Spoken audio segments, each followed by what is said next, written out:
Cool. Well, Josh, for anyone, do you prefer Josh or Joshua as well? I keep calling you Josh in my head, and you're Harris Josh on Instagram, and I think that's why it is. Right. Yeah. But No, I that often see makes you sense. say Joshua on like different things, your books, your different publicity Right. things. They often say I Joshua. really am not it. I'm not picky about it. So Josh is Okay. great.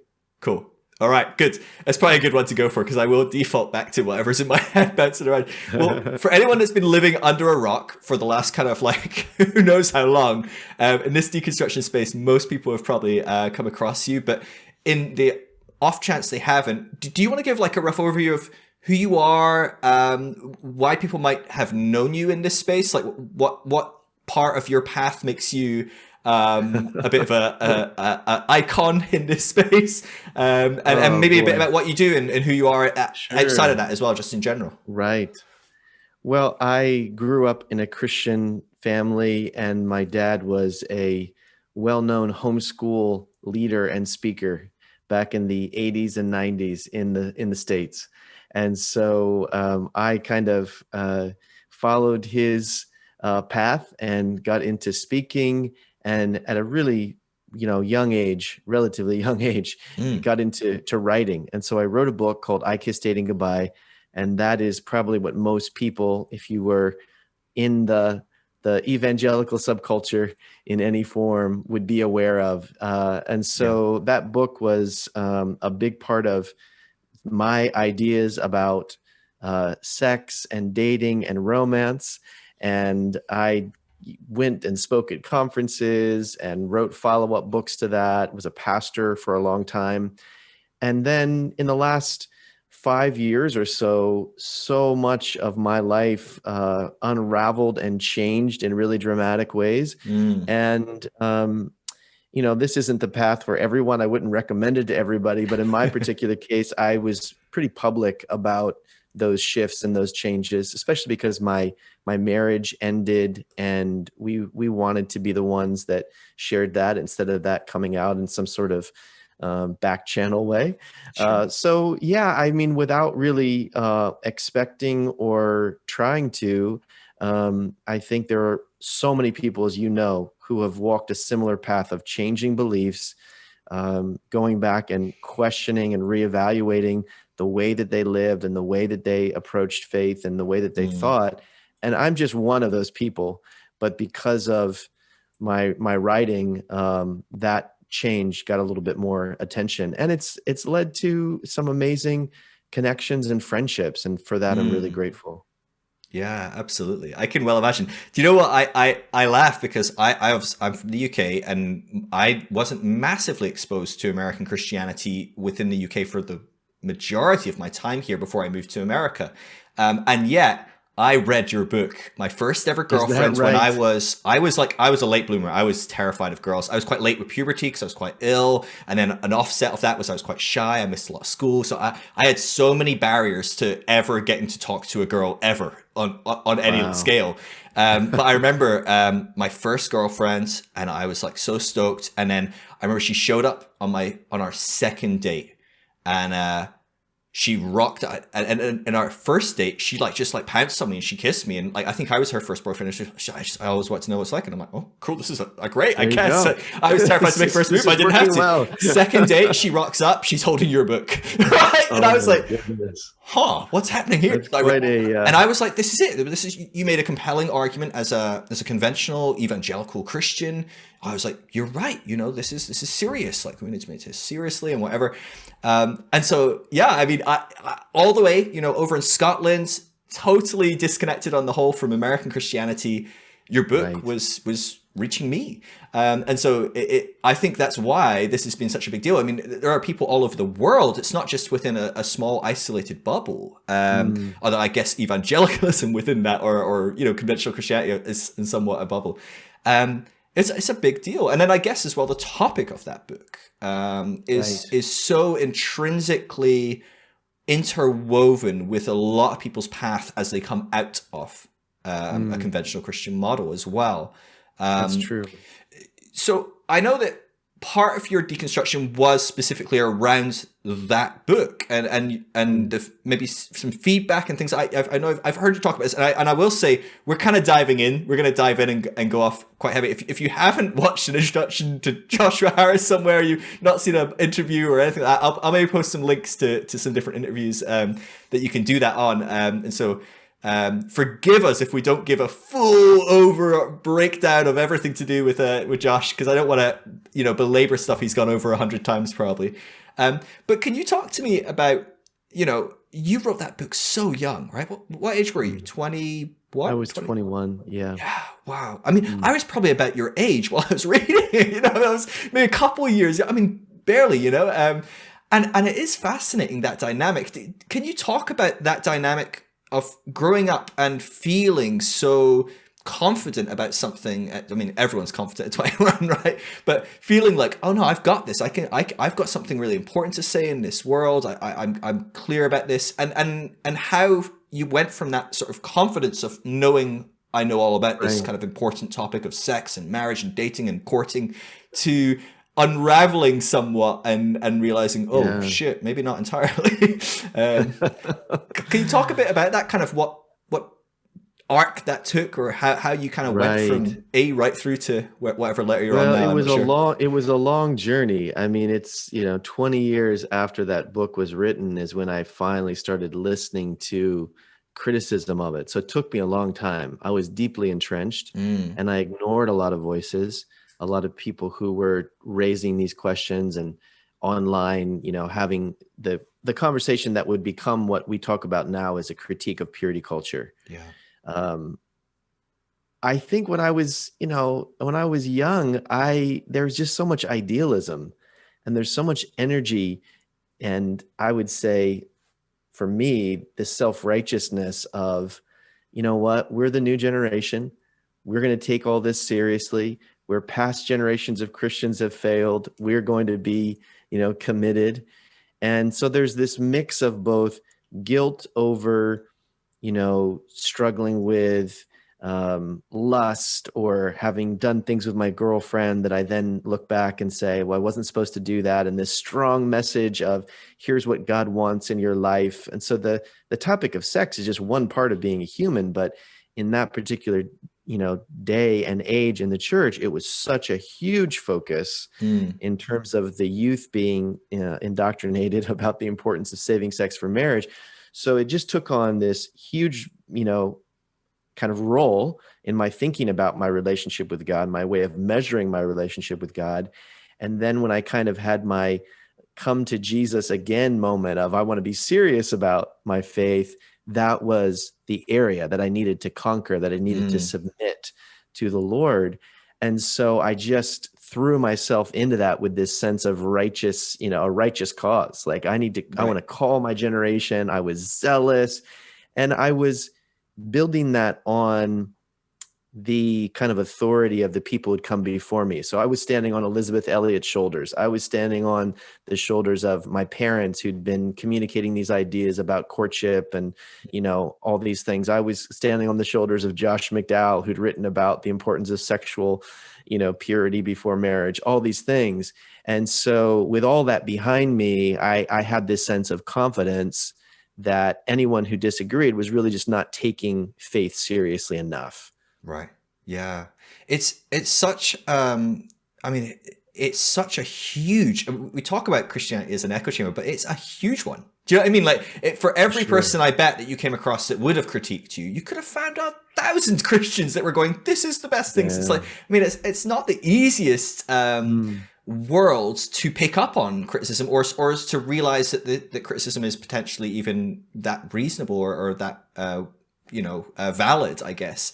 Because you do have these giants, these people that you look up to, these people that are clearly doing life really well, right? They're clearly following God well, and they did it that way. And it's a really weird world to grow up in, I guess, because you literally grew up on it as well, right? I grew up a pastor's kid, so I get it. Like it's your brain isn't finished forming till 23, 24, and that whole time I'm going, this is how everything is. My brain forming and learning Christianity are interwoven.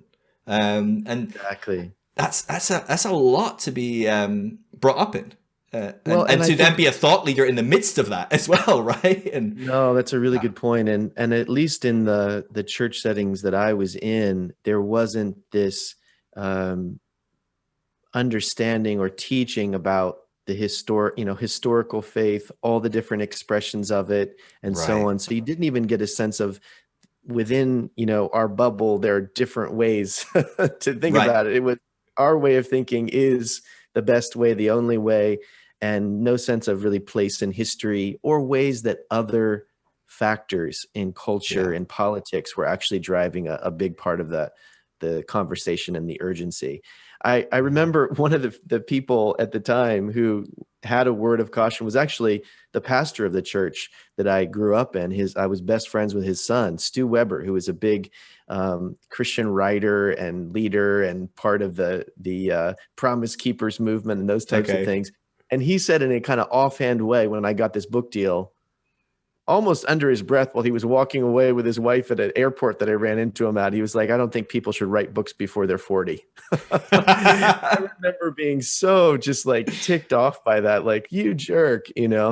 But he was getting at something really important. Yeah, And that maybe. is that, yeah, things are, your brain is still forming in many ways. I don't like to censor people and say, you Right. can't, write or speak or share something until you're a certain age. Yeah. But the thing that I talk about with other people is be very careful if what you're writing and you're communicating is prescriptive. In other Yeah. words, I think everybody should be able to hold to whatever value they want. I mean, I support people who still want to, cling to the ideals of purity. And if that's the way that they want to live, that's great. Yeah. But when we start communicating to others and say, you have to do this, this is the Mm. only way to express faith, or this is the only way to be a good person, or whatever it is, and here's a prescription and a formula for that shapes other people's lives. And you better be really confident and sure of what you're doing when you start taking on that kind of authority. Yeah, absolutely. And the thing is, right, that guy over 40, I know nothing about him, but I know a lot of 40-year-olds that are just as black and white and Oh, prescriptive for and sure. No, stuck in it's their so ways and probably haven't particularly grown from when they were 21. Maybe they've had a bit more life experience, and maybe a bit more well-rounded as a human, and maybe can respond to some like hardships and stuff a bit better. But probably in a lot of ways, certainly in faith and things like that, can be just as black and white, just as dualistic, just as in, out, right, wrong, mm, left, right. And so I don't think even age protects you from this. And actually, I sometimes think I you're right. think looking at this coming generation, I'm going, God, these guys are growing up in a lot less of a fundamental way and actually with a lot more humility and Mm, openness to what they don't know. I think there's still that teenage bravado, or all of us have when we're younger, that we kind of have figured it out. yes. But maybe that what they have figured out is, well, like maybe let's be a bit more open-minded, and so I do wonder as well sometimes whether what the world will look like moving forward as far as stuff like that goes. Being a little I bit less think that's a really good prescriptive. question. It's Yeah. exciting, I think. I think it really is exciting. I mean, I'm challenged by my kids all the time. I have a 20-year-old, an 18-year-old, and a 14-year-old, and Wow, they stretch me. Their ways of looking at the world and thinking about things provokes me, and I I learn from bet. them. I bet. Like, it's amazing. I was in the South last year in like quite rural areas as well, meeting with these Mm, different communities. And I was astonished. Like, I'm always astonished when I come over to America in the different cultural dynamics and whenever I go anywhere. But in certain parts of America, especially in rural South locations, I'm like, mm. wow, certain things, certain stories you hear, you're like, whoa, I forget like how bubbled people can become, and certain Yeah. people in this community have never left like a 50-mile radius, and they were homeschooled, they've been to one church their whole life, I mean, they have not Hmm. been exposed to a different way of thinking. But what was fascinating is I met one couple in particular I'm thinking of, who were maybe a little bit more conservative, a bit more traditional, a bit more conventional, but they were hanging out with me, so they were still pretty wild for their culture. But I talked to their kids, and I remember talking Yeah. specifically to, I think their daughter was like 14, and I was just like, holy shit, like Yeah. it doesn't really matter what her parents like. This kid was raised Mm, by Netflix and YouTube and Instagram and her peers at school, and she has been globalized. And her that's parents, true. I don't know, her parents probably have traveled well or whatever, but like a lot of people in this culture have not gone further than 50 miles.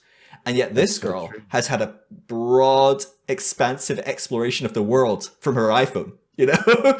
um, it's a very That's a great interesting point. world, you I know. I mean, mean, yeah, yeah, I remember that kind of shift taking place in our church because we were very conservative, very legalistic, very controlling of ourselves and other people, of, mm, stay away from, renting certain types of movies at Blockbuster.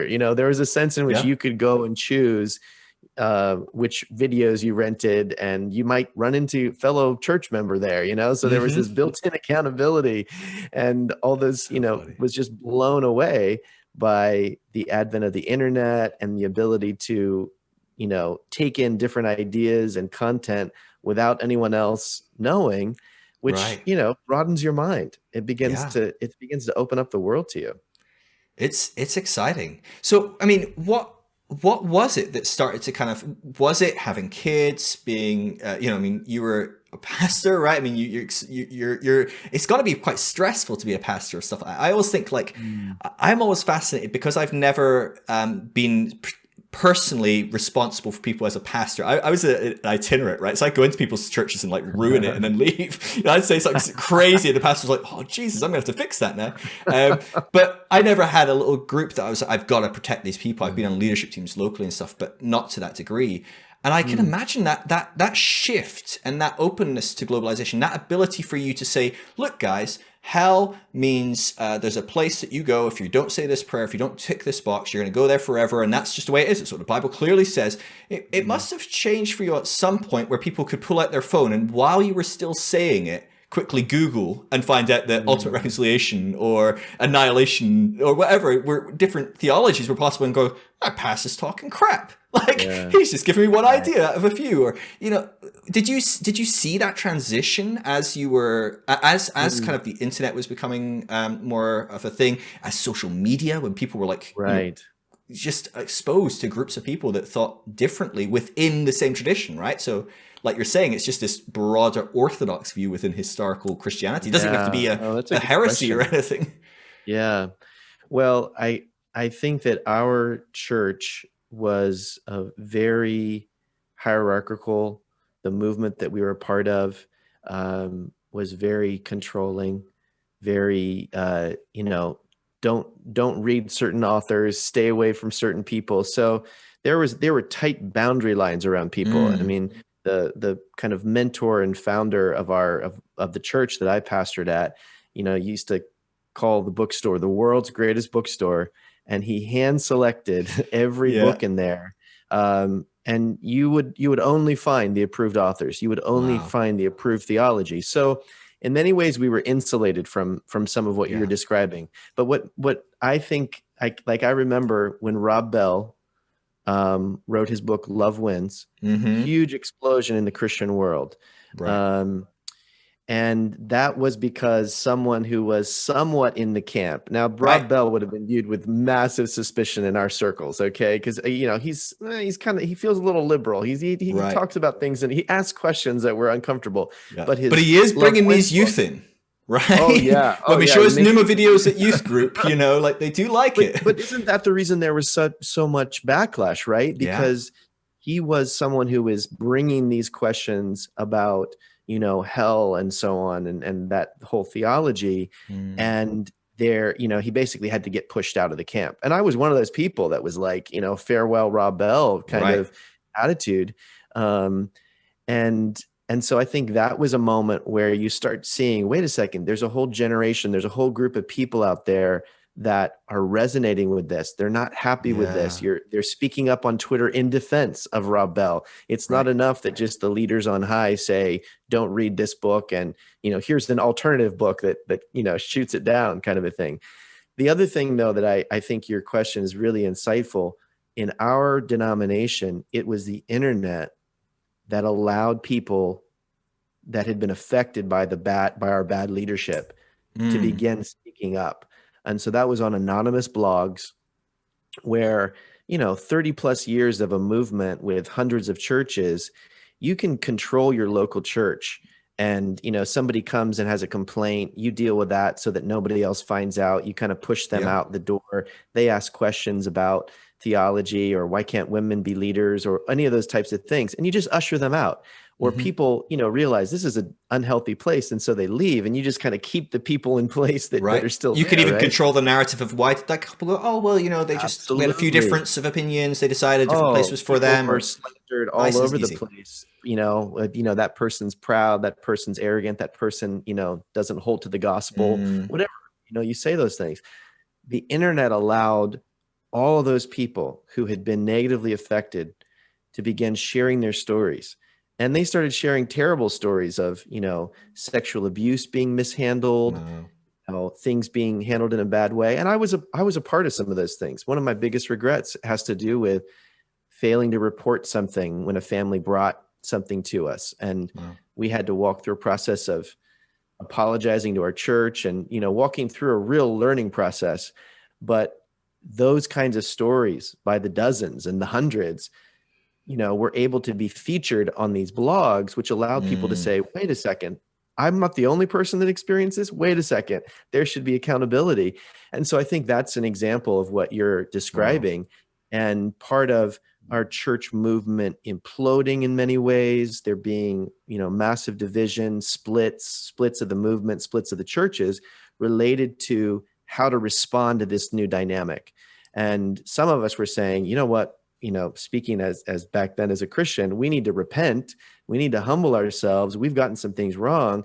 And other leaders saying, no, these people are gossiping, they're slandering, don't go and read those blogs. Hmm. So there was this kind of attempt to hold back this wave of accountability that the internet brought on. And that was part of my process of starting to go, wait a second, we've built something here that's really negative and Mm, harmful. And I'm sitting down with these people and I'm hearing these stories. And even though we talk about grace and we talk about the gospel, we've built a culture where people are in fear, where people don't have freedom to think and live differently. There are all these practices that we've elevated to be necessary to be right with God. yeah. And that was the beginning of me starting to question my role, starting to question everything I learned about leadership, and then starting to question my books. And that process led to even bigger questions. Yeah, I mean it's one of those things that once the ball starts rolling, you do have an avalanche on your hand really quick. True. It's a big deal, and usually very rarely did just I've not come across many people that have sought this out. It feels like Mm, it seeks you out. It kind of just hits you, and you it's and you true. can't help but go like, oh yeah, that's weird, and you kind of start pulling the string, and before you know it, the whole thing's a pile of thread or whatever it looks like. I mean, Right. it felt like, so I watched this from obviously afar. I honestly didn't know much about you beyond the book that I'd read, gosh, 20 plus years now ago. And so I didn't know the ins and outs of what this looked like for you and the journey. And I've heard on different podcasts now a little bit of your journey, but it felt like you kind of got thrown into the limelight as far as like, hey, everybody, look at Josh Harris. He's deconstructing. Well, most people weren't even using that language. They were just saying Josh Harris no longer believes in God. He's an atheist. Or Mm, agnostic. Different labels were thrown around. And I guess being in this movement, I read that and I was like, this guy didn't anywhere actually say in this interview, actually, I believe X or I don't believe, particularly like there was a lot of things in the interview that so many people portrayed about you that were just mm. so inaccurate.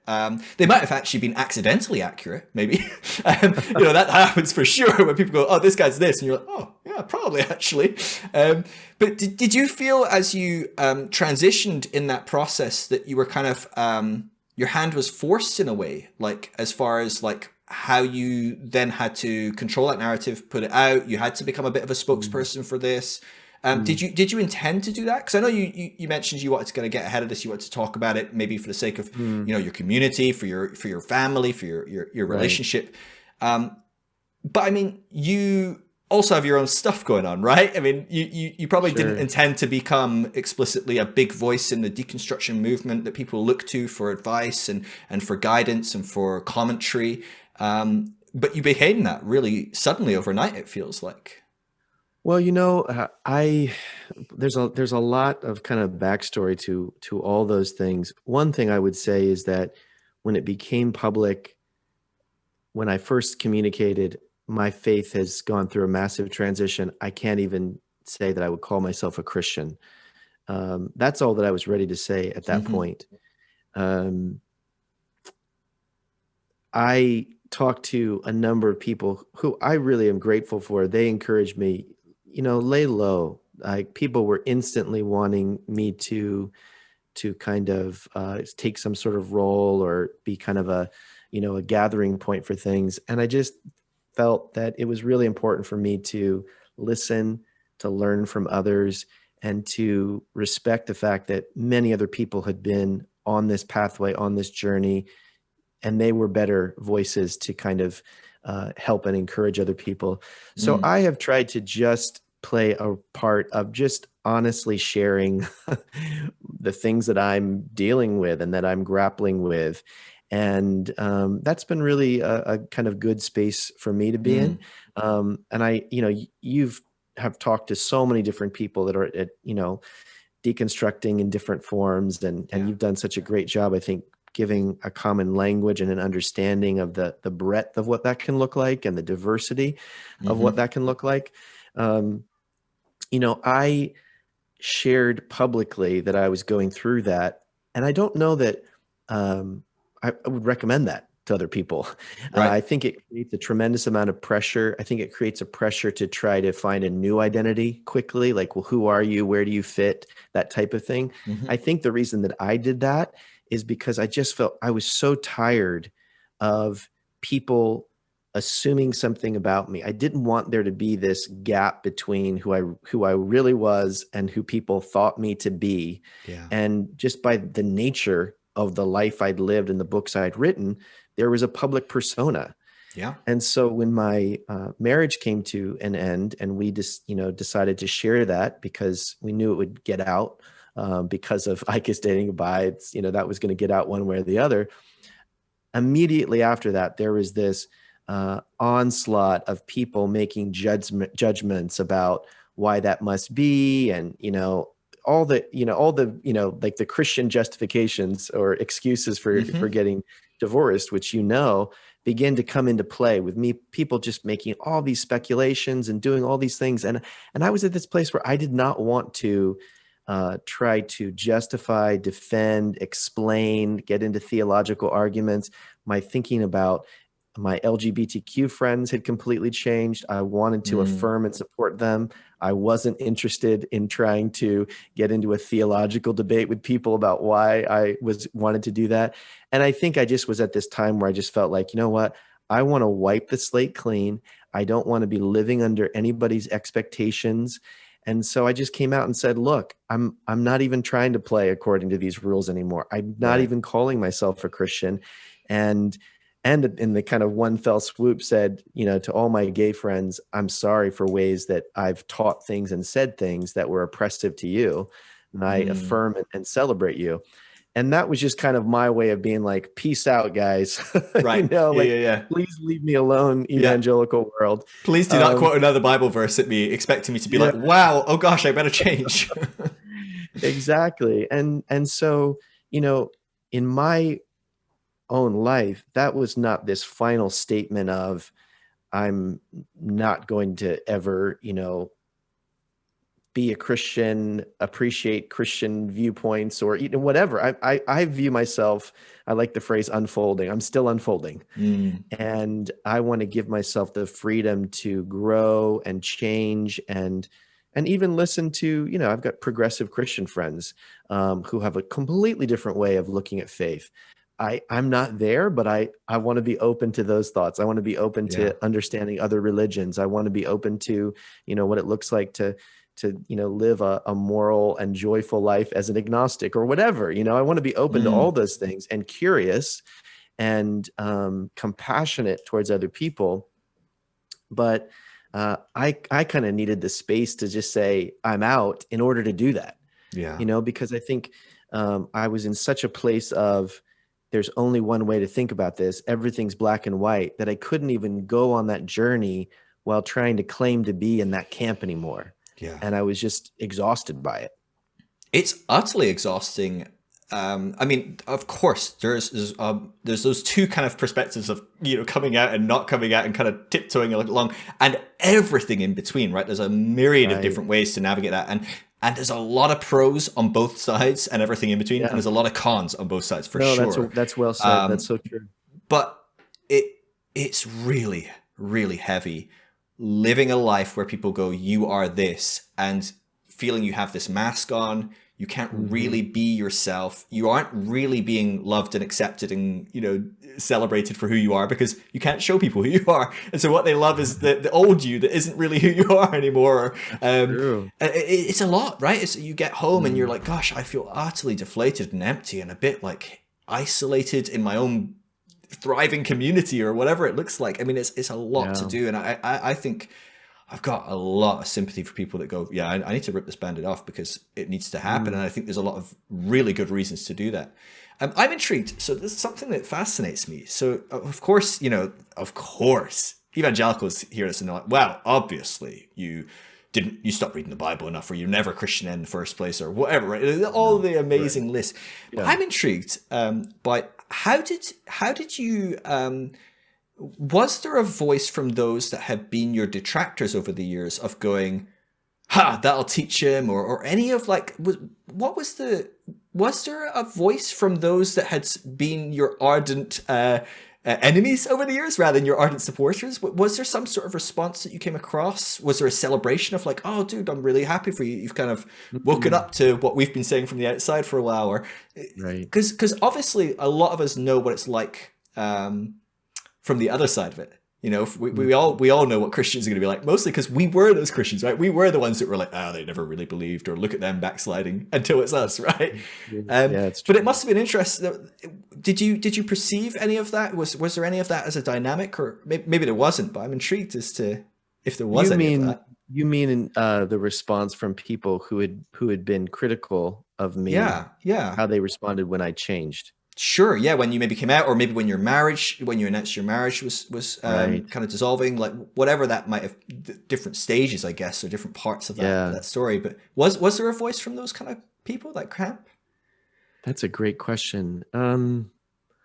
I would say there was quite a diversity, and I feel that I encountered a lot of kindness, um, and graciousness.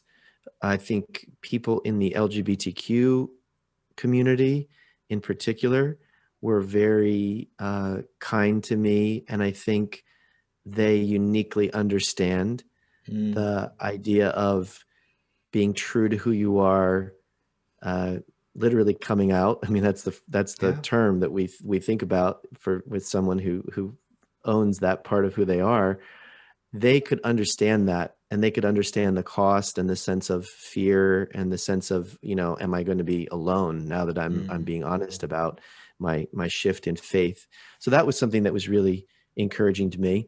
I had, the full spectrum though, people saying, well, it's too late for you to be sorry. People who mm, were, really hurt by my writing, kind of like, oh, it's really nice for you to be, to unpublish your books, but I shaped my life by those books, and right. I completely understand that too.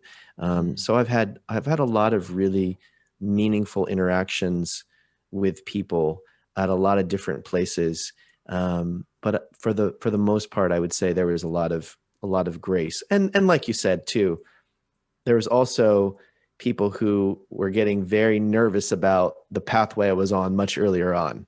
right. In other Yeah, yeah. words, just moving to go to Regent College, which is a very orthodox, even conservative Christian seminary in many ways, but in our circles, it's viewed with suspicion because Right. they're more open, Yeah, yeah, yeah. because they kind of embrace the whole kind of history of the church in different ways.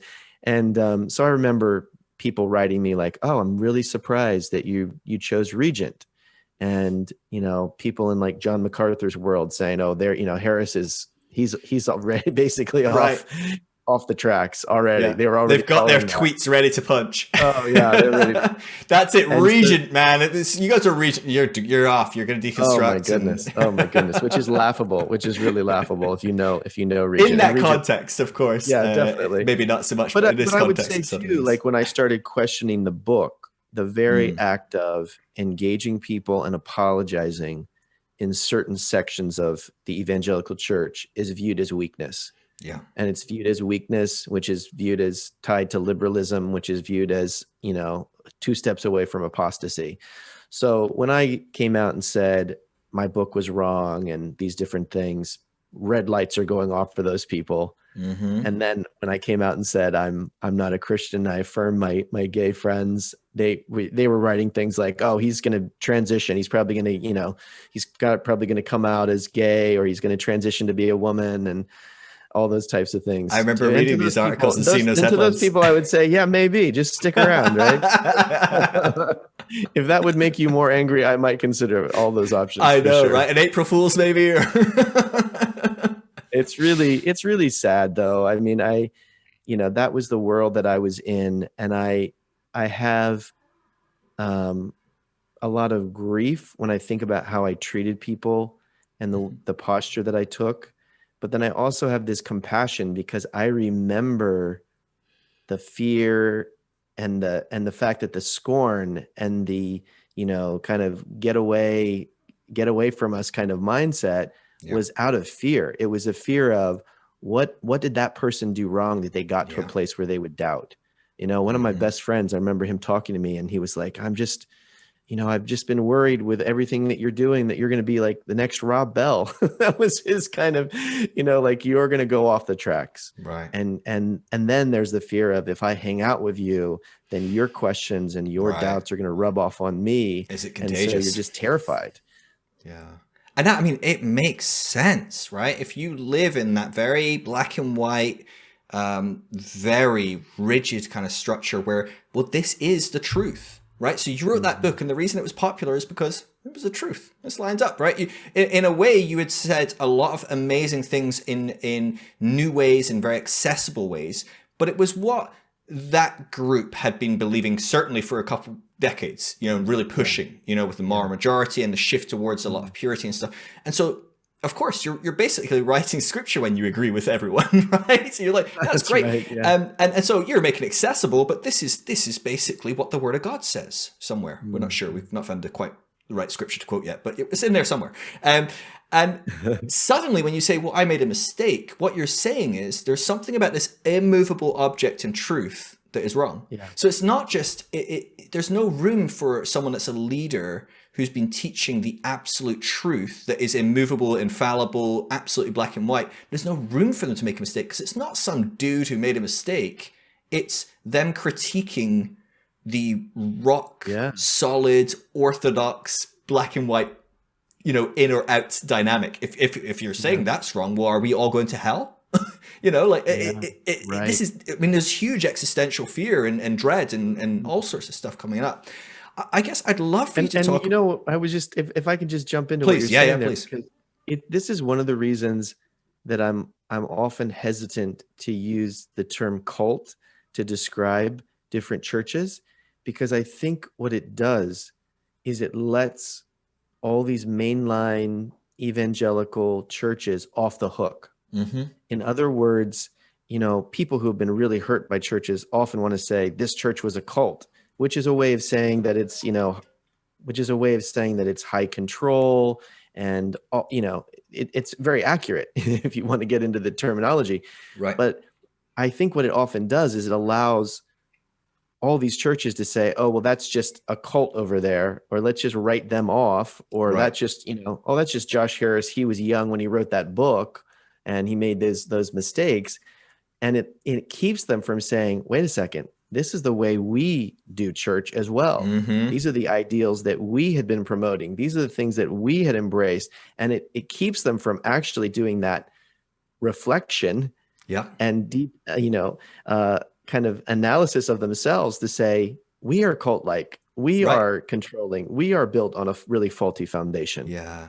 I see that a lot with one of my favorite examples of this is Westboro Baptist Church. And so much of the American church would go, oh yeah, but they're kind of crazy, right? We're not Phelps, But the thing is, when you actually look at their theology, it's basically kind of generic, default, kind of conservative, conventional, traditional theology where they really ran with it. Like they really believed this and ran with it. And in some ways, I actually respect them a lot more than a lot of Christians. They were much more passionate than me. I tell you, I wasn't doing that. I didn't go pick at anyone's funeral. I didn't have the cojones for that, you know? And so, you know, in some ways, I'm like, yeah, but actually, if you let yourself look closely, if you can't write off the Westboro Baptist Church and you actually have to go, well, actually, what are they teaching? They're teaching that God's, you know, selecting some and not selecting others. Oh, probably John Piper and John MacArthur don't want to look too closely at that, right? A lot of the Gospel Coalition guys don't want to look too closely at that because that's what they teach. And actually, what we're seeing is that thing that's so ugly to us is the ultimate caricature of what we're typing on our Gospel Coalition website or whatever, right? And so the ability to throw that out and go, oh, no, that's a cult or that's an extreme sect or that's just crazy. It stops us identifying just how similar we are. And I think we do that all the time. I wonder, could you talk about, so something that a lot of people with deconstruction and going through deconstruction, you know, it's a hard journey. It's a hard navigation going through these radical shifts of faith. And one of the things that people really, really struggle with, in my experience, I talk to people all the time, all day, every day, dozens of people. And a common one that comes up is I'm really trying to navigate so much regret. I've wasted my time, or even more, a stronger form of regret, the shame that comes from the regret, the shame and guilt of being a part of something that harmed people. Maybe I was totally supportive of this church that was very racist or sexist or, you know, homophobic or transphobic or whatever it might be. And people navigating that. And it's natural that we suddenly realize, gosh, these are some harmful beliefs. And I probably perpetuated those, right? I probably went out on the streets and told people they needed to be saved. I told people that X, Y, or Z. I was all kinds of parts of this. I guess part of what makes your story so beautiful to me is you have a real glaring example, right? You have the number of books you sold, or I don't know, you know what I mean? Like you can look at the data and go, yeah, that's how many books I sold and how many people read about purity culture through me or whatever, you know, and like you're saying, you know, you're going through it and going, gosh, there's some regret here. You know, this literally the word you used was regret. And I wonder, could you talk about, I have lots of different thoughts on this and over the years, I've kind of tried to figure out different tools that can help people navigate this, but I imagine you could talk very specifically as to how you've kind of navigated that mentally. Because like you said, I mean, I'm sure a lot of people have been very forgiving and loving, because people are very forgiving and loving out there, especially those that have often been the worst, you know, affected by this oftentimes. But some people haven't been as caring and loving, and some people have probably said some really hurtful things that only probably, like, I'm sure you've said those things in your head before. You didn't need to piled on even more, you know? It's like, yeah, I know I'm a terrible person. I know I screwed up. But how have you navigated that? How have you kind of tried to process those regrets, that shame? Do you think it's important that you carry some of that? Do you think that that's something that you need to get through or over? What's been your process in dealing with that? Well, I would say it's been messy, and there have been a lot of ups and downs to the process. The whole journey of reevaluating my book and having conversations with people who had been hurt by the book, and even inviting people to send in letters telling their stories, was probably more draining and traumatic than I even realized at the time. It took a lot out of me, but I felt that was so appropriate because I had benefited from, you know, being a spokesperson. I had benefited in selling books. I had benefited from teaching these things. And I felt like it was even more important for me as a leader of those things to kind of face up to the damage. And but it was something that I wanted to run from many times, you know. I wanted to argue, you know, well, you're being too harsh, or that wasn't really my fault, or I didn't really mean that, or I can't take all the blame for, you know, what happened in your life and all those kinds of things. So it was that's what I mean by messy. You know, I would have these moments where I didn't want to do the documentary about the book. I didn't, you know, I wanted to somehow hold on to, you know, the books and somehow just frame it as, well, you know, it's a wrong application, or, you know, all those kind of conversations, which which I think you can apply to faith as well. You can apply to deconstructing beliefs and how you operated in treating other people when you were a Christian. And it's the same kind of question and journey. Mm. I think for me, what has been helpful is to realize that I'm never going to be able to be the kind of compassionate, open-minded person that I want to be if I don't also try to extend that compassion to my former self. It doesn't mean I'm letting myself off the hook, but it's going back and saying, what was it that I was looking for at that time when I embraced that way of thinking? What did I gain from that? What was I afraid of at the time? What were the sources of information that I was trusting to live in that way? And instead of just framing it as I was a terrible person, I did these things, that might be true of some people, but it's also often more complex than that. And when you show yourself that compassion, I think it can actually deepen your understanding of what you got wrong. Instead of just carrying this guilt and feeling bad and trying to numb that or escape that in some way, or even just becoming a self-righteous in the opposite direction type of person. I think by seeking to understand yourself and your own context and your own story allows you to really see ways other people influenced you and to really own your own culpability and responsibility. Like for me, there's part of me that says, people will say things like, oh, well, you were so young when you wrote that, or other people were older. And I say, no, you know what?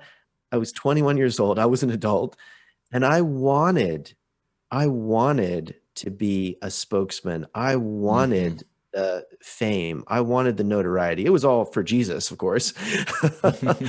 But the point is that I embraced a lot of things, and I'm now able to look back and say, yeah, it was older people that were telling me things, but you know what?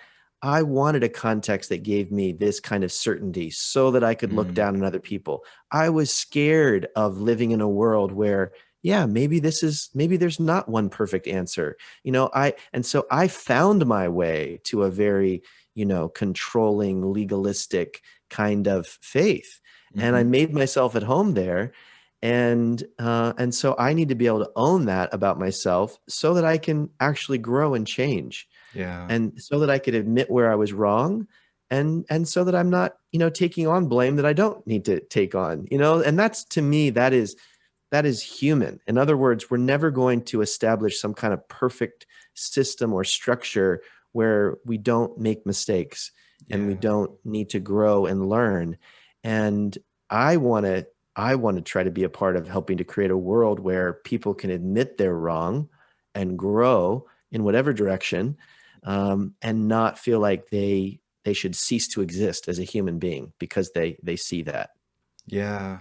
It's tough, isn't it? I think this is a lot of what happens within deconstruction is this, there's a projection of our own regret and shame and guilt onto the entire movement that we've come out of, where you do see people that do swing this pendulum. And I think it's a really healthy and natural response at times. I don't think this is to say that this shouldn't happen, or if you're doing this, you're wrong, or you should feel bad about it. But I think it's a natural response initially when we start to realize, gosh, all this is in me. I really feel shame, embarrassed, regret, guilt. And we don't want to attack our ego that much, right? I mean, that's a lot for your ego to go through, right? That's an existential crisis. So instead we project it onto the group we've come from, right? And we go, you are the enemy. You manipulated me. You lied to me. You did this, you did that, you did this, you did that. And I think the kind of work you're talking about there, it not only does the work that matters internally, but I think it does the work that matters on a relational level with these types of people, where you can start to look at the nuance there, and you can start to look at, that pastor wasn't manipulating me. He was just as deluded and scared as I was, and had probably grown up in this as much and built his framework, and in some way was a victim and an abuser, just like I was. But actually it's in looking at that nuance going, gosh, in what ways can we start to take responsibility to see change occur, but not beat ourselves up at every opportunity for growing up in a really toxic environment and becoming a bit toxic. Like, oh gosh, what a surprise. I think that's so good. And it's all about like taking responsibility for where you used and misused the power that you had. Mm, And that's a tricky thing to do because we all want to point to the person higher up the right. chain, right? Higher up the ladder, Hmm. pass the buck to somebody else.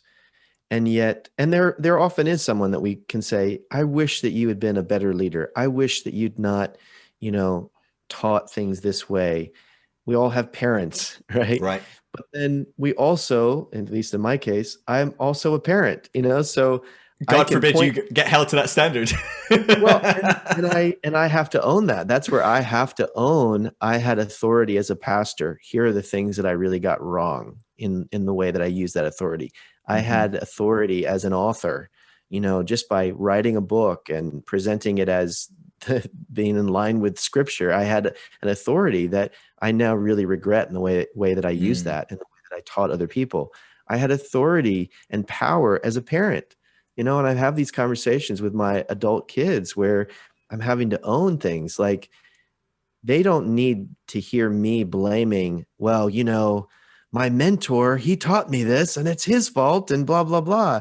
What they need to hear is, man, I'm so sorry, son, daughter, for the way that I disciplined you, the way that I Mm. thought, the way that that affected you. I thought that I was doing what was right, but I regret that now, and I regret the way that made you feel, and I regret the way that shaped you. That's what they need to hear from me, Yeah. and that I hope will enable them or anyone else to walk through that same process to say, Mm. I've both been harmed by other people's use of power, but there probably are ways that I misused the power I had and the voice that I had. And it's only when we all try to be honest about that that I think we can create a healthier community, a healthier world. Yeah, setting a healthy example that that's not weakness, that that's health, that that's actually strength. To be able to say, "Hey, I'm Right. growing, I'm learning, I made mistakes." Like that's an Yeah. amazing, beautiful thing. And actually, if we take a second and look beyond our last 30 years within Christianity, we can go, "Oh gosh, we've actually Mm. changed radically, and we're constantly changing, and we're constantly evolving." And somehow we think we've not changed a second since Jesus obviously said what my pastor said last week. Um, it's amazing, isn't it? We like have this rigid kind of like timeless truth, and then you go back 100 years and you can't find that timeless truth half the time. You don't have to That's go back that true. We have far. a It's just very constantly evolving short-term and changing. memory. Yeah, that's so Um, true. That's so it's true. so It's interesting. fascinating to me, part of the work that I do is I'm working with individuals that have a message they want to share in some form, whether it's a book or it's a speech or that type of thing. And the thing that I'm learning that actually connects to the question you're asking is before people can do that, they have to make peace with their own story. They Yeah, have to be able to go back and look at that and say, you know what, these experiences, positive or negative, shaped me and positioned me to borrow a Christian phrase, be a blessing to other people. yeah. And that's what I'm so encouraged by when I think about the different voices, in particular women. That's something that, Hmm. I feel like my teaching, my writing, my work as a pastor, sadly stifled the voices of women in many ways. And part of my own kind of process of trying to, I know I can't make up for the mistakes I've made, but trying to do right by those mistakes is to try to lift up voices that were stifled. In particular, lift up women who have really important things to say. Our leaders need to be at the table in leadership and all these different forms, and helping people work through that journey of saying, because I experienced this, it shaped my passion to do this. And I think when you see that and you see the opportunity and the healing that can come from what's been formed in you, even through negative things, even through Yeah. mistakes, I think it brings a wonderful sense of purpose. I mean, this is, observing you from a distance, I've been so impressed. Like you had all these gifts and abilities that you used within the church. And now I feel like you're still using those to be very shepherd like, and helping people know they're not alone and giving them a sense of community and giving them a sense of definition of what's taking place in their life. And and that's, I hope, I mean, I just, as one person would say to you, Phil, thank you for playing that part. Thank you for Yeah, of course. giving that kind of perspective to people like me. Really Mm. appreciate it. It's so important to integrate our past. I just don't think we really fully get this, and I think it's probably one of the areas I'm most passionate about in this entire breadth of movement is helping people realize how important it is to start integrating this stuff that they're railing against, actually. And there's a process there, and that's really hard. But, you think of things like, you talk about using the good stuff, of course, right? I mean, I learned to manage large groups of people. I learned to public speak and articulate things well, or whatever. I mean, I'd certainly trying to use those in a podcast or a quote or a meme or whatever. God knows where I got my meme skills. It was not the church. It's probably living with the church. That's what it was. Good God. Yeah, it was probably being a Brit in an alt-right-wing charismatic church in America. That's where I got my comedy. It's the only way I survived. What we ask is, will meme creation become one of the gifts of the Spirit in 100 years from now? Oh my gosh, it's a valid question. I think that's a Gospel Coalition blog or something. But I think as well, I look at that and I go, yeah, but there's some real stuff I'm really not proud of in my growth, my journey, and I look at that and I think, but part of that is, like you're saying, that's flavored what I do in a positive way. I think of things like cancer research. Do you know who the people that are throwing money at cancer research? Do you know the people that are passionately starting cancer charities and and huge organizations and hospices and all these different things? People that lost someone to cancer. And no one would say, oh, praise God, they lost someone to cancer. Oh, that's wonderful. I hope more people lose people to cancer so we can get more hospices. Duh, of course not. Like, nobody's saying that. No. But it's this thing of, there is something about pain, suffering, negative experience that fuels people to turn that into the opposite, into something positive, that gives them that lens of seeing that negative experience that goes, I don't want anyone to have to sit with a loved one and not have proper care as they die. I don't want anyone to go through cancer and for their loved one to die because they couldn't access chemotherapy or whatever it might be. And so they go on the offense into this area. And I think, your example, it might seem small compared to cancer. In other areas, it's much bigger than a lot of things, but realizing, gosh, I've harmed women in my ministry, and gosh, I know I did, certainly. Even in my attempts to elevate women voices in the church, at times I was playing a patriarchal white savior. So even in those I didn't do well, and yet that's framed how I think. It's framed how I respond now. It's framed how I try and listen more. Shut up and let women talk in my life. And if I have a platform, go, gosh, there's an opportunity for women to speak here, I'll sit back because they know much more about this than me. Or and so it's this give and take of realizing that actually even the worst in our path, if we can sit and sit with it and allow it to be terrible, allow us to mourn it, to grieve it, to feel the regret, to feel the shame, and then integrate that and go, how does that shape me? What does it make me want to do now? I think there's some beautiful stuff in that we can, it's the idea of wasted time. We've wasted that time, or we somehow ruined everything. But in another way, you wouldn't be who you were today without it, right? You would no way, shape or form. You would be the person that can sit down with someone and get them to write an incredible book. If you hadn't wrote what today you might not call an incredible book, right? Or, to articulate an incredible message and hone a perfect speech, if you hadn't spent decades giving amazing speeches. And again, you might go, I wouldn't like those speeches anymore. And I wouldn't really push anyone into that room to listen to that speech.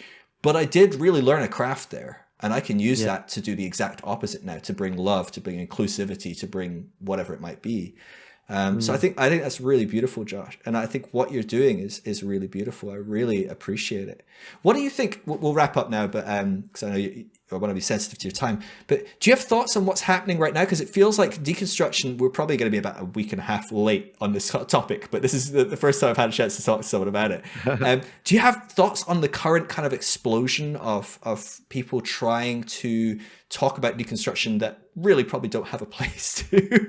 You know, a lot of the evangelical movement, the Gospel Coalition just put out a book explaining to people what deconstruction was. It was very, Did very they helpful. just put out a? I hadn't heard about They this. just put out a book. I don't know. It's probably like a pamphlet, but who knows? Yeah. They put out one that definitely totally explained exactly the process of deconstruction, as I'm sure that they know in detail what that actually is. You know, but there's all these different videos coming out, different people telling people what that is. Yeah. Do you have thoughts on what's going on there? You know, do you have instinctual responses to that? Well, I think the fact that that's happening is indicative of the fact that there's real movement happening. There's fear in people in, you know, churches and organizations that are evangelical or just Christian organizations. And so, you know, we write, you know, I was in that world for a long time. You write books to the things that you're afraid of. You write books so that pastors have something to hand to members of their church so that they can have an answer, you know, or have some. And I think that what's unique, and I would love your perspective on this. I was thinking back to what happened with the emergent church, which was around the time that Rob Bell's, you know, work was kind of changing and so on. But you had a movement that was kind of a new expression of progressive Christianity. In the circles I was in, there was a huge amount of fear and terror about that. Right. So many books written. And I think we also need to recognize that there's an industry behind this. There's a huge publishing industry. Whenever there's a movement, you know, books are going to be written. Someone please comment on this. Yeah. Yeah. And so I think it'd be fascinating to go back and look at the response to the emergent church, the way that played out, maybe even mistakes that people in the emergent church movement made in trying to kind of engage or play by certain, you know, rules that were set out by others. I think what's different, and I think what's much more challenging for people in churches related to deconstruction is that the person that is experiencing deconstruction potentially is not trying to claim to stay in. You know, I think that's where the emergent church was still very much church. Right. Yeah. And so there was like, well, here are these set orthodox beliefs. And if you're outside of those, then you're out, and that type of thing. And I think what's so hard is people are saying, you know what, I'm just not at the same place. I don't care how you define me, and I'll keep what I want to keep, and I'll let go of what I want to let go of. And the response to that is going to be, how do we somehow define who's in, who's out, and frame this as something that's very dangerous and, you know, something that needs to be kind of pushed away so that we can stay safe. Yeah. So I'm kind of bemused by it, but it's an understandable response. Yeah, well, I think that was my main response. I've had a lot of people message me saying, please comment on this, blah, blah, blah. And I was like, what are we looking for commentary on? You know, I was like, this is like a Trump supporter saying, hey, I don't believe in climate change, everyone. I am not a climate change believer. That's not news. You know what I mean? I'm like, is anyone surprised here? I'm sure there's some. Well, I think what becomes, it's so interesting because the way things are framed, even if you've stepped away from the church, it still bothers you when things are framed in a way that seems very unfair. We don't like to be misrepresented, right? Don't like to be misrepresented. I don't feel like I can speak for the deconstruction, you know, space. Right. It's so diverse. I've not been appointed by anybody. I can only speak from my own experience.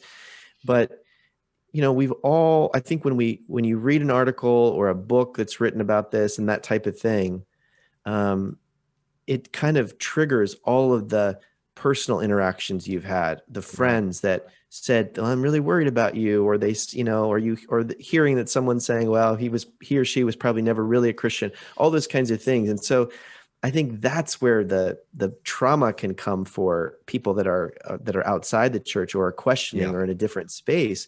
And the thing I would say, because I know there'll be Christians who'll be listening to our conversation even today, is just, you know what, the way you speak about this so-called movement, or this, what is it, maybe a faceless thing for you, there are people in your congregation that are exactly where I am, or, who have deconstructed. They just aren't telling you because they know that you will reject them.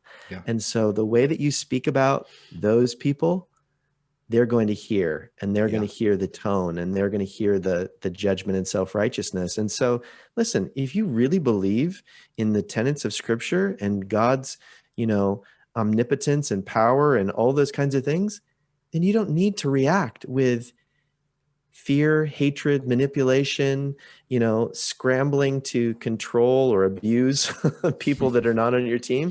You should be able to be loving and kind and let people ask the questions they need to ask, and let people go on the journey they need to go on. And so that's those are kind of my immediate thoughts. Yeah, it's good. It's good. I think of, you mentioned Farewell Rob Bell, famous tweet. That tweet sold Rob more books than his publisher.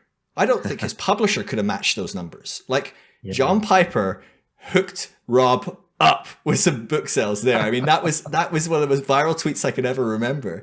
And I think of this stuff, and I think those people you mentioned are the people that I think of. I think, you and I hear that and we go, well, I'm not going back to their church, right? I mean, like, what, are you going to win me over by redefining my experience? And I'll go, oh, you're right, I'm wrong, I'll come back, right? So people in the deconstruction movement that are out, they're gone. They're not coming back. People in the church that are heavily evangelical, conservative, conventional, whatever language you use, they're just going to give themselves a pat on the back and go, yeah, that's right, preach on, that's so good. Right. And nothing's going to change. That's what they already believe. That's the language. That's why it triggers us so much, actually. Don't you think that they're saying what they're already saying? No, that's true. And don't you think what's interesting about deconstruction is that essentially it's reframing a process that the church just has labeled backsliding, apostasy, falling away. You were never really with us. And I think that's what's so powerful about terms. And I think that's probably what's so troubling about deconstruction is it's using a term that's not immediately negative. It's this, I'm questioning, I'm reevaluating, I'm looking at all these beliefs. I'm willing to walk away from, what I now view as toxic forms of living and thinking.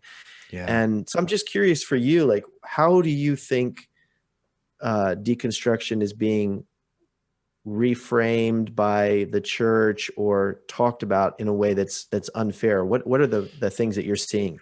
I think there's a few things. I mean, I've only seen a few videos. I just don't like to get bogged down in like what an evangelical perspective of deconstruction is. I'm like, it's kind of largely irrelevant. It really is. They just don't have a conversation. It's like, it, basically. Please, why don't I listen to a white person explain racism to me? You know what I mean? It's like, no, like, what are you talking about? No, go listen to someone that's a person of color, a black person, indigenous or whatever, and go, hey, could you explain this to me and how it might look?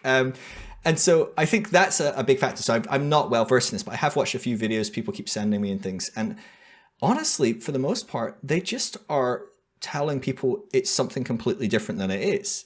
So they'll say like, oh, this is what deconstruction is. It's when you ask questions, and that's a really good thing. The problem is that you need to find the answers in the right place. You need to ask those questions and then go to God and the Bible for those answers. You need to go to your leaders. You need to go to trusted Christian sources. The problem is they're asking questions, which is such a healthy and good and amazing thing. And we all have doubts, so it's good to ask questions. But then they're going and asking Buddha or this atheist or just making something up so they can go have sex or, so they can fall away. And so it's the narrative and the caricature of it. And ultimately, it just doesn't match up with what deconstruction is as well. Deconstruction isn't asking questions. Deconstruction is questioning your core values of your faith tradition and changing those core values. Otherwise you're just growing up as a Christian. You're just changing and slightly tweaking your beliefs. That's not particularly a deconstruction. If you can stay in the same church and still be a leader, you probably haven't deconstructed, right? And so all these pastors going, I've deconstructed myself. I asked these hard questions at one point in my life, and look at me. It's quite unlikely they have. And so, but the people I think that I'm most excited about is those people you mentioned, right? Those people in their pulpits. You look at the data, 34% of deconstructing Christians are still attending church at least once a week. That's an astonishing statistic to me. Wow. And it does drop. As time goes on, those numbers dwindle quite rapidly. So I think as time goes on, people find a bit more freedom, a bit more flexibility. Maybe they grow and change their beliefs even further. But there's a lot of people that are deconstructing in those churches. And I think a lot of pastors kind of know that, but don't want to know it. And what's interesting is a huge portion of them don't even know what's going on. They don't even know what the words are, the language, the community out there that exists. They think they're utterly alone, probably. They're terrified. They've got these questions and they don't know who to talk to. So they asked the pastor. He just told people what he's going to do, and it's not going to be good. Yeah. But like, what's interesting is what the pastor just did now is he just gave it a label I can Google. He just gave it a label I can check the hashtag for. Holy crap, there's accounts, there's memes, there's networks, there's Facebook groups, I'm not alone. Right. These guys are doing the farewell Rob Bell. Yeah, all the evangelicals are retweeting it and going, oh, we totally owned Rob Bell. But Rob Bell is going, thanks for your money, everyone. I really appreciate everyone buying my book. I really appreciate everyone questioning hell more. I really appreciate everyone that did think, Gandhi's not dead. Or Gandhi's going in hell? All those people are now buying my book and thinking about that and exploring it. And I think that's what's happening. I've only seen a boom in people coming to me and asking questions in the last 2 weeks because of it. And so many say, I had no idea deconstruction was a thing, but I've been doing this on my own in church for 2 years.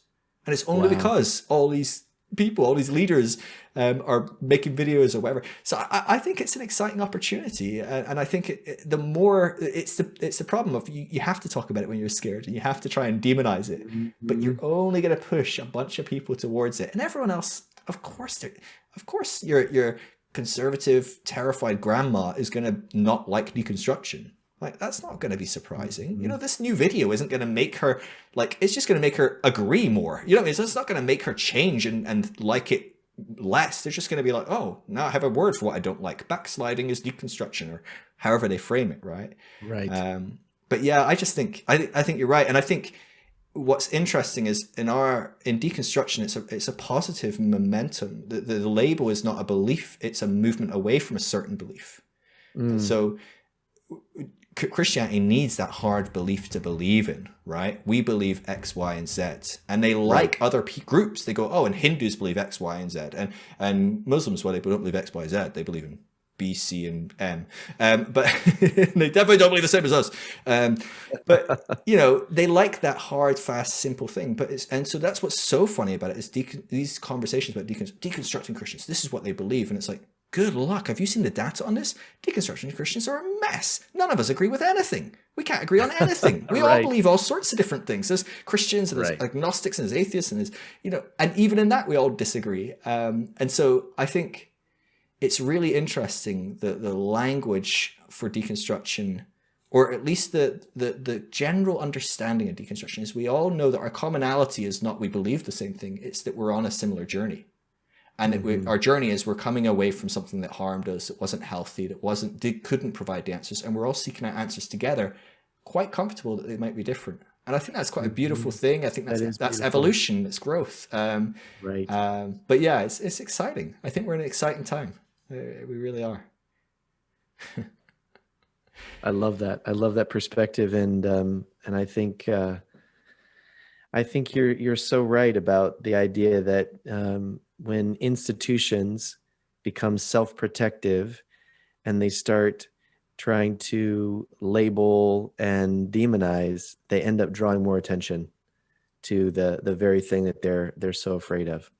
Absolutely. And it's so much more dangerous today, right? Back in the day when Martin Luther was circulating his leaflets, it was hard, but it wasn't too hard to keep on top of that.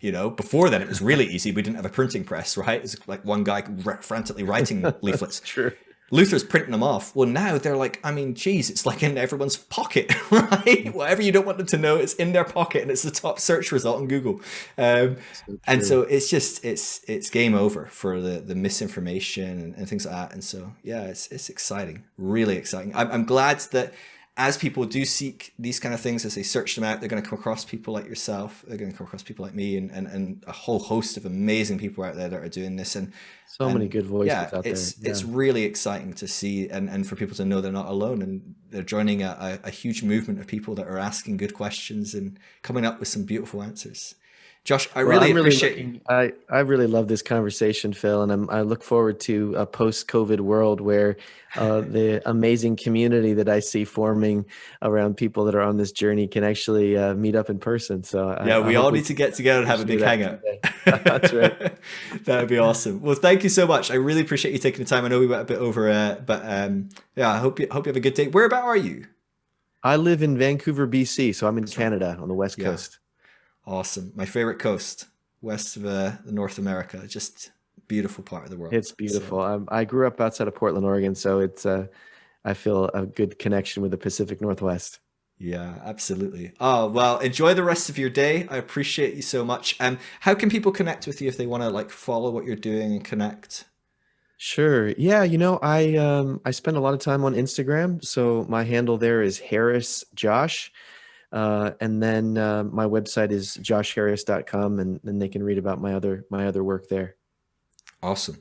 I really appreciate it. Thank you very much. We'll make sure those Thanks so links are much, in the Phil. show notes, and I'll let you know when it comes out. I think it's going to come out next Thursday, so Oh, it shouldn't be fantastic. too long. It was great getting to talk to you. I really am Yeah, it's grateful been for really the work fun. you're doing. Yeah, All right, awesome. well, have a great rest of your day. Okay, Take man. care. Catch you later. Peace. See ya. Bye-bye. If you are deconstructing, there is no reason to do this alone. It can be an incredibly lonely process, but the deconstructionnetwork.com is a free resource to help you find others deconstructing in your local area. If you would like to support what I do, everything I do is for free, from talking to people for hours on end to producing resources and podcasts. It is only possible because people give generously. There's never any need to give. It will always be free, everything I do. But if you do, we do have an amazing private community group that we talk on over on Discord that you would gain access to. And we do regular audio and video chats on there as well. So it'd be great to see you in there. But of course, never any requirement. And of course, please, please, please come and talk to me on Instagram. I love connecting with people. I love helping people on their journey. If you need a safe space to process your deconstruction, I would love to connect. It's just at Phil Drysdale. Love every one of you. Peace.